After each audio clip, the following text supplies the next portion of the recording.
18 নম্বর অঙ্ক, একটি বর্গক্ষেত্রের বাহু 4 সেমি বৃদ্ধি পেলে ক্ষেত্রফল 60 বর্গ সেমি বৃদ্ধি পায়, বর্গক্ষেত্রটির বাহু কত ছিল? তো দেখো, এই মনে করো একটা বর্গক্ষেত্র,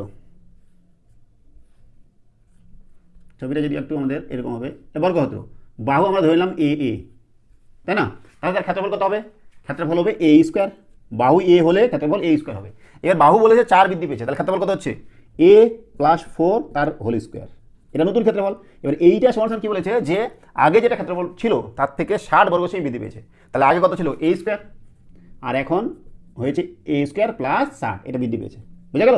তাহলে দেখো, বাহু হয়েছে এ প্লাস 4, আগে এ ছিল, এখন হয়েছে এ প্লাস 4, তাহলে তার ক্ষেত্রফল এ প্লাস 4 তার হোল স্কোয়ার, আর ক্ষেত্রফল আগে ছিল এ স্কোয়ার, এখন বৃদ্ধি পেয়েছে 60। বোঝা গেল?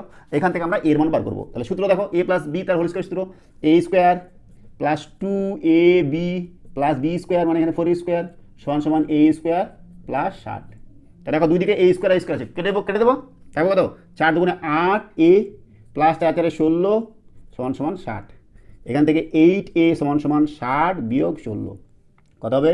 4 আর 1 2 44। তাহলে এ কত হবে? 44 বাগাট, 8 5 40, আর 4 দিয়ে কাটি, 4 দুগুণে 8 11 5.5 সেমি।